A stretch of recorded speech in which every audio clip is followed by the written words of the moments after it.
You are hearty welcome in English class with Devendra sir. तो dear students, आज हम lesson number 5 विक्रमादित्या's throne part 2 इसकी exercise को करने जा रहे हैं। इस बुक का नाम है कम्युनिकेटिव इंग्लिश क्लास 7th। तो एक्सरसाइज देखिए आप। Let us think and answer. ये तो क्लास में होने का काम है, ग्रुप बना के बच्चों का होता है। तो हम सेकंड क्वेश्चन से शुरू करते हैं जो स्क्रीन पर आप देख रहे हैं। Let us understand the lesson. आओ लेसन को अंडरस्टैंड करते हैं। ये एमसीक्यू क्वेश्चंस हैं। Choose the correct option. जो ठीक राइट ऑप्शन है उसको चूज़ करें, चुनें। ए है the face of the first statue. ये मल्टीपल चॉइस क्वेश्चंस हैं, तो इसमें 3 आपके ऑप्शन आपके सामने स्क्रीन पर देख रहे हैं। फर्स्ट है पेल्ड, सेकंड है ग्लोड, थर्ड है वाइटेंड। तो इसका आएगा ग्लोड। जैसे ही राजा ने फर्स्ट स्टेप पे, सिंहासन के फर्स्ट स्टेप पे पैर रखा था तो वो फर्स्ट जो स्टैचू था वो ग्लो करने लगा था। आंसर आपका हुआ ग्लोड। इसका बी पार्ट देखिए। King Bhoj was a descendant of. Descendant होता है surviving people of a family, last surviving person. जो वंशज जो मर गए पहले, जो बीत चुके हमारे परिवारों में, जो अभी जी रहे हैं, वो डिसेंडेंट होते हैं। तो किंग, ये जो राजा भोज था, ये डिसेंडेंट था, किसके परिवार से बिलोंग करता था? तो ऑप्शन आपके सामने है। फर्स्ट है किंग विक्रमादित्य, सेकंड सरवन है, थर्ड है पार्वती। तो एक किंग विक्रमादित्य जो था उसका वंशज था ये। किंग भोज जो था, किंग विक्रमादित्य, फर्स्ट ऑप्शन आपके आएगी। डी है, ए बी सी आना चाहिए था लेकिन बुक में जो है वो मिस्ड प्रिंट हो रखा है, तो पहले इसमें डी दे दिया गया, कोई नहीं। The throne was presented to Vikramaditya by lord Indra के द्वारा ये दिया गया था, तो आपके ऑप्शन सेकंड आएगी। सी है द थ्रोन बिलोंग्ड टू। ये सिंहासन जो बिलोंग करता है ये किससे था? किंग विक्रमादित्य से संबंधित है। इसमें दे रखा है king Bhoj, king Vikramaditya, none of this. तो आएगा आपका option king Vikramaditya, B second जो है, सी का सेकंड। ई है the 32 ladies on the steps of the throne were. E में देखिए the 32 ladies on the steps पर जो 32 लेडीज थी ऑफ द थ्रोन, सिंहासन के, वर, वो क्या थी? अप्सराएं थी। तो क्या है? फर्स्ट ऑप्शन आपका आएगा अप्सराज। आगे आपका है करेक्ट द फॉलोइंग सेंटेंसेस। नीचे कुछ सेंटेंस दिए गए, उनको ठीक कीजिए। तो ए में देखिए Raja Bhoj felt a deep sense of happiness. नहीं, ये गलत है। हैप्पीनेस को मैंने अंडरलाइन किया है, तो ये समझाया है आपको कि हैप्पीनेस नहीं आएगा, उसको फियर हुआ था, वो भर गया था, उसको डर बैठ गया था उसके दिल में। तो डीप सेंस ऑफ फियर आएगा हैप्पीनेस की जगह, ये ठीक करना आपको। बी है द किंग सा the beautiful face of the first statue glow. Third नहीं, जब राजा ने फर्स्ट स्टेप पे पैर रखा था तभी वो फर्स्ट जो स्टैचू था ग्लो करने लगा था। थर्ड की जगह क्या आएगा? फर्स्ट। सी है Raja Vikramaditya stories had almost become extinct. Extinct legendary बन गई थी। D Raja Bhoj hear the story of नहीं आएगा, अबाउट किंग विक्रमादित्य आएगा, विक्रमादित्य के बारे में। ई है everyone in the court here noises of. People fighting दिया हुआ, ये गलत दे रखा है, क्लैपिंग की आवाज़ सुनाई दी थी। Hear noises of clapping from the throne. F है king Bhoj ancestor king Vikramaditya was a humble man था, हम्बल पर्सन था, क्रिवल नहीं था। तो क्रिवल रॉन्ग है, हम्बल आएगा, फिर आपके सारे सेंटेंस ठीक हो जाएंगे। ये आप अपनी रिटन नोटबुक में करेंगे तो ज़्यादा अच्छा है, बुक में ऐसे ना करें। ये तो मैंने आपको समझाने के लिए यहाँ पे लिख रखा है ताकि आप देख के ये चीज़ समझ सकें। आपने अपने फेयर नोटबुक में इस काम को करना है। फिर आगे है आंसर द फॉलोइंग क्वेश्चंस। ये जो क्वेश्चंस लिखे हुए हैं इनके आंसर मैं अभी आपको दे रहा हूँ। देखिए क्वेश्चन नंबर 4 जो है, आंसर द क्वेश्चंस, इसका ए पार्ट देखिए। Why did Raja Bhoj decide to install the throne in his kingdom? Raja Bhoj ने अपने किंगडम में उसको सिंहासन को इंस्टॉल कराने का क्यों सोचा, क्यों निर्णय लिया? आंसर है because Raja Bhoj wanted his kingdom would be more prosperous.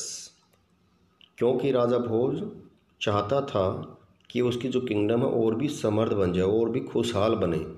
क्योंकि ऐसी एक मान्यता थी, जिस बाग में वो था उस बाग में बहुत सारे फ्रूट उग रहे थे जहाँ पे सिंहासन दबा हुआ था, और बहुत सारे फसलें पैदा होती थी, बहुत भारी उपज पैदा होती थी, चाहे मौसम कैसा भी हो। इसलिए इसको लगा कि इसको सिंहासन को किंगडम में इंस्टॉल किया जाना चाहिए। बी है this throne belongs to king Vikramaditya, who said this and to whom? ये सिंहासन जो है विक्रमादित्य से संबंधित है, ये बात किसने किसको कही? तो आंसर है the statue said to king Bhoj. Statue ने राजा भोज को कही थी। जैसे राजा भोज ने उस पर पैर रखा और उस पर बात, तो जो सिंहासन पर अप्सरा की स्टैचू बनी हुई थी वो महिला की, वो स्टैचू बोल रहा था, राजा भोज को बता रहा था कि ये जो सिंहासन है, क्योंकि राजा भोज ने पूछा था ये कौन है क्या है, तो इसके बारे में स्टैचू ने बताया था ये जो सिंहासन है ये आम सिंहासन नहीं है, ये विक्रमादित्य से बिलोंग करता है। तो the statue said to king Bhoj. C देखिए, what happened when Raja Bhoj set foot on the first step? क्या हुआ जब राजा भोज ने पहले ही सीढ़ी पर पहले स्टेप पर अपना पैर रखा तो क्या हुआ? आंसर है as soon as raja Bhoj set foot on the first step there was the sound of loud clapping. तो वहाँ बहुत ऊंचे स्वर की आवाज़ आ रही थी क्लैपिंग करने की। फिर D, why did goddess Parvati curse the apsaras? क्यों गॉडेस पार्वती ने अप्सराओं को अभिशाप दिया? आंसर है because apsaras wanted lord Shiva to admire their beauty.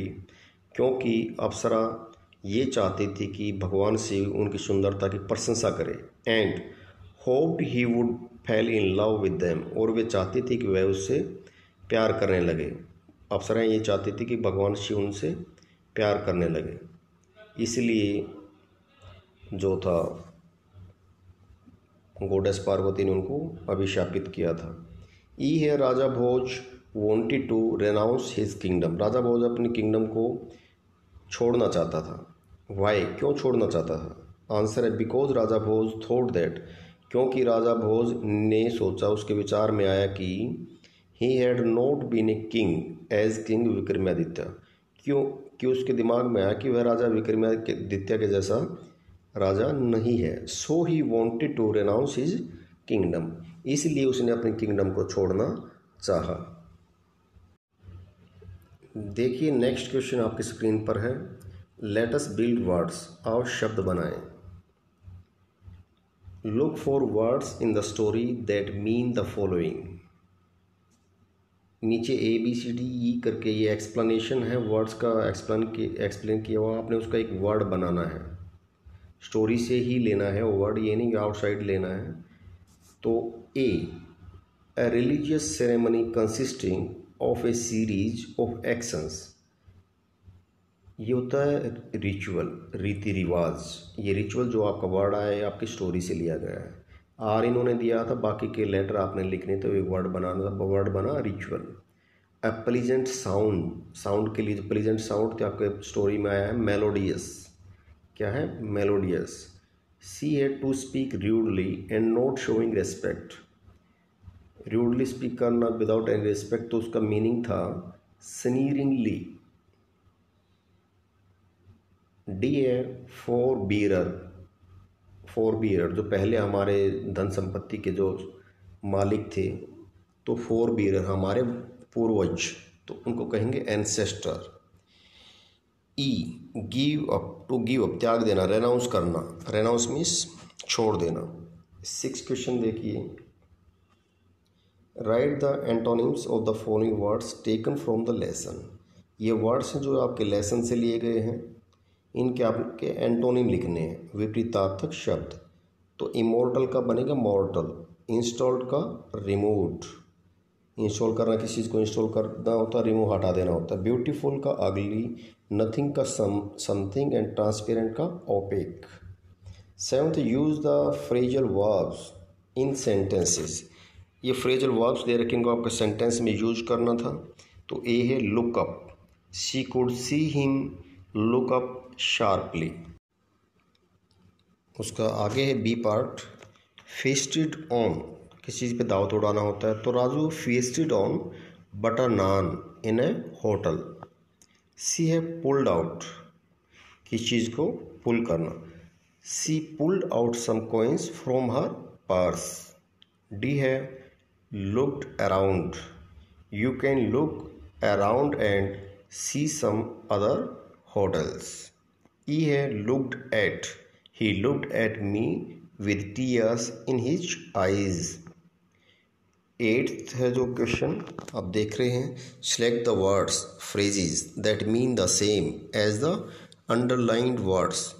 जो अंडरलाइन किए हुए हैं आपकी बुक में या स्क्रीन पे देख रहे हैं, ये अंडरलाइन वर्ड्स हैं, इसी का सेम मीनिंग आपने निकालना है। सेम मीनिंग कहाँ से लेना है, ब्रैकेट में देख रहे हैं दो दो ऑप्शन दे रखी हैं, उन दो ऑप्शन में से कौन सा सिमिलर मीनिंग है, सिनोनिम है उसका, तो उसको अंडरलाइन करना था।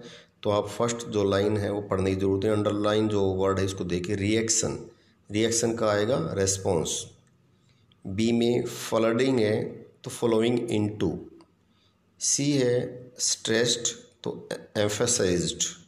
डी है वंडरफुल तो रिमार्केबल।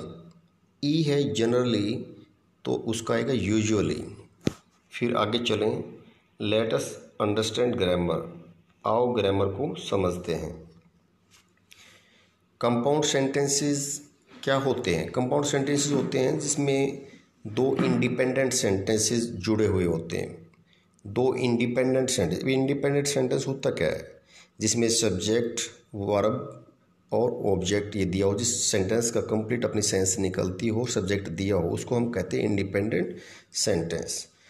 तो उसमें देखिए ऊपर लिखा हुआ है sentence containing at least to independent clauses, जिसमें दो इंडिपेंडेंट क्लॉजेज होते हैं, जॉइंड बाय वन और मोर कंजंक्शंस, एक या दो से कंजंक्शन से उसको जोड़ दिया जाता है। बट नो डिपेंडेंट क्लॉज, लेकिन कोई डिपेंडेंट क्लॉज नहीं होती है। वो दोनों क्लॉज जो होती हैं वो इंडिपेंडेंट क्लॉज होती हैं। Independent clause means complete sentence is called a compound sentence. उसी को हम कंपाउंड सेंटेंस कहते हैं जो इंडिपेंडेंट सेंटेंसेस के द्वारा और बीच में कोई कंजंक्शन के द्वारा उसको जोड़ दिया जाता है। इंडिपेंडेंट क्लॉजेस को जुड़ने के बाद जो सेंटेंस बनता है उसको हम कहते हैं compound sentence. An independent clause is a clause that has a subject and verb and makes complete sense. We use the conjunctions for, and, nor, but, or, yet, or, so. The lightning flashed, ये एक sentence हो गया complete. The lightning flashed, बिजली चमकी, ये independent clause है। And ये क्या आ गया, कंजंक्शन आ गया बीच में। इट स्टार्टेड रेनिंग, वर्षा शुरू हो गई, तो ये इंडिपेंडेंट क्लॉज है। तो दो इंडिपेंडेंट क्लॉज आ गई सेंटेंस में, बीच में एंड आ गया कंजंक्शन, तो इसको कहेंगे हम कंपाउंड सेंटेंस।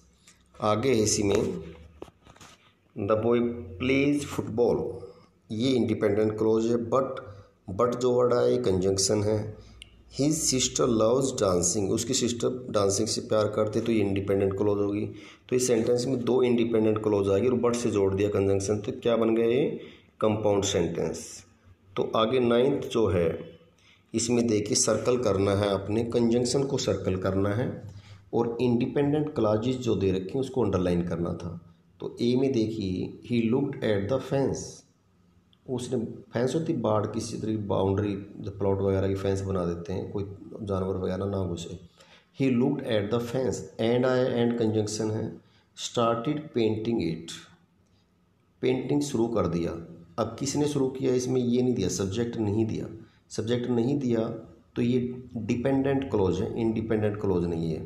इंडिपेंडेंट क्लोज होती तो हम इसको अंडरलाइन करते हैं, इंडिपेंडेंट क्लोज को ही अंडरलाइन करना है। बी में दोनों ही इंडिपेंडेंट क्लोज है और बट कंजंक्शन है, दोनों में जो है सब्जेक्ट दे रखा है। The boy loud music, the boy subject आ गया, लाउड इसमें वर्ब आ गई, म्यूज़िक ऑब्जेक्ट हो गया। हिज सिस्टर ये सब्जेक्ट हो गया, एंजॉयड वर्ब हो गई, डांसिंग एंजॉयड डांसिंग यहाँ नाउन का काम कर रही है, यहाँ पे मेन वर्ब का काम नहीं है, एंजॉयड यहाँ पे मेन वर्ब है, तो ये डांसिंग से प्यार करती, ये सब चीज़ें कंप्लीट सेंस दे रही है, तो ये इंडिपेंडेंट क्लोज है। ऐसे ही सी डी और ई में आप देख रहे हैं स्क्रीन पे, जो बीच में सर्कल कर रखे हैं वो कंजंक्शन है और बाकी जो हिस्सा है वो अंडरलाइन किया हुआ वो इंडिपेंडेंट क्लोज है। 10th में देखिए, join the independent clauses with conjunctions given in the brackets में जो कंजंक्शन दी हुई है बिल्कुल लास्ट में देखिए, इससे आपने इन दोनों सेंटेंसेस को जोड़ना था। पहले वाले में फुल स्टॉप हट जाएगा, उसकी जगह सो आ जाएगा। It was raining heavily so we stayed indoors. B में है Tom was 13 and had seen the whole world, इसमें फुल स्टॉप भी हट जाएगा बीच में से, वो ही जो सब्जेक्ट है वो भी ख़त्म हो जाएगा, क्योंकि बार बार उसका टॉम है उसी के लिए ही आया था, यहाँ पे एंड लग जाएगा। Tom was 13 and had seen the whole world, Tom 13 साल का था और पूरे संसार को देख चुका था, तो उसी के लिए ही यूज़ हुआ था, लेकिन अलग सेंटेंस था इसलिए ही लगा हुआ था। लेकिन हम जब कंजंक्शन लगाएंगे फुल स्टॉप हटा के एंड, तो ही भी हट जाएगा यहाँ से। C the girl could not attend school yet, full stop ये हट जाएगा यहाँ से। C excelled in the exam, yet बीच में आ जाएगा फुल स्टॉप हट के। उससे आगे आपका 11th क्वेश्चन है, use the conjunction given in the box to fill in the blanks को कंप्लीट करना है। आप देख रहे हैं पिंक कलर के बॉक्स में ये 5 जो कंजंक्शन दी हुई, फॉर, एंड, बट और येट। फर्स्ट में आपका एंड आएगा, सेकंड में और आएगा, इस प्रकार से। नेक्स्ट अभी करते हैं, अगले पेज पे है वो। ये देखिए इसका सी पार्ट ऊपर, he was walking slowly yet he fell down.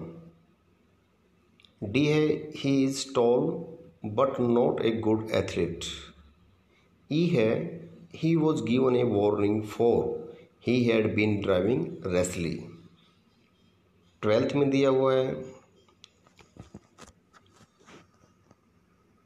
Rewrite these questions correctly. आपने दोबारा से इन क्वेश्चंस को लिखना था ठीक करके।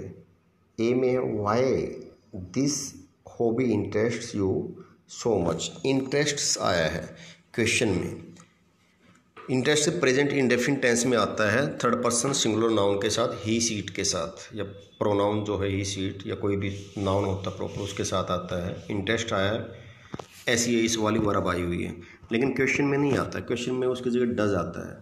तो why does this hobby interest आएगा, इंटरेस्ट नहीं आएगा, यू सो मच। जैसे डू और डज का यूज़ करते हैं हम, इंटरोगेटिव बनाते हैं प्रेजेंट इंडेफिनिट टेंस में, इसी प्रकार से ये ऐसी इस वाली वर्ब यहाँ पे नहीं आएगी, इसमें फर्स्ट फॉर्म आएगी। क्वेश्चन बनाएंगे तो डज का यूज़ हो जाएगा, ये मिस्टेक थी, ठीक कर दिया गया। बी में है, how long you have been staying here.